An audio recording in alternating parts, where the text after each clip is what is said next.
Hi everyone, in Dr. Jay Krishna Reddy, I practice at Yashoda Hospital, Secunderabad, orthopedic surgeon. I do joint replacements and arthroscopy surgeries, shoulder and knee joint. Thank you.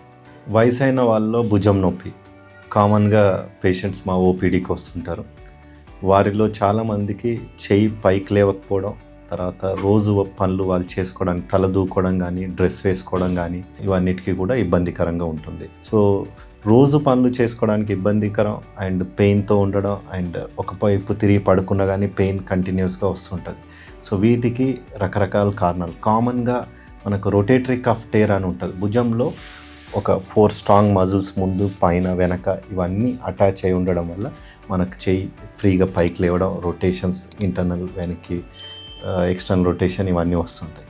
కానీ వీటిలో వాపున్నా కానీ లేదా అవి cut కావడం, లోపల కండరాలు tear అయిపోయినా కానీ విచ్ ఇస్ కామన్. ఇది మనకు వయసు అవుతుంటే డీజనరేషన్ నుంచి కామన్గా టేర్ అవుతుంటాయి.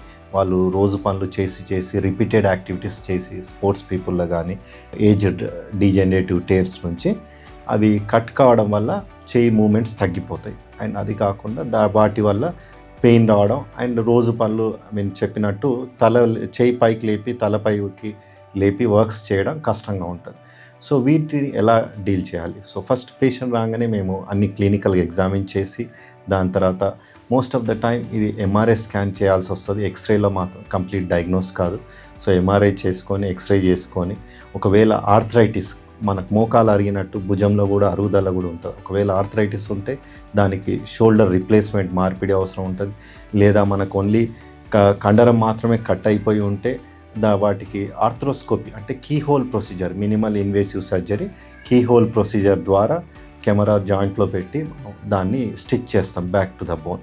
ఇవి చేయడం వల్ల అది బ్యాక్ టు హీల్ కావడం అండ్ రొటీన్ డైలీ యాక్టివిటీస్ అన్నీ చేయగలుగుతారు. సో మళ్ళీ దీనికి పోస్ట్ ఆపరేటివ్ ఫిజియోథెరపీ కూడా బాగా చేయాల్సి వస్తుంది. ఒక 3 months వరకు. ఫస్ట్ మంత్ మినిమల్ మూమెంట్స్ ఉంటాయి. Next month and second month and third month కొంచెం overhead movements and strengthening exercises ఇవి చేయిస్తాం. After 6 weeks most of them చిన్న యాక్టివిటీస్ చేసుకోవచ్చు అండ్ 3 months తర్వాత they are back to regular activities. If you found this video useful, like, comment, and subscribe for more health updates.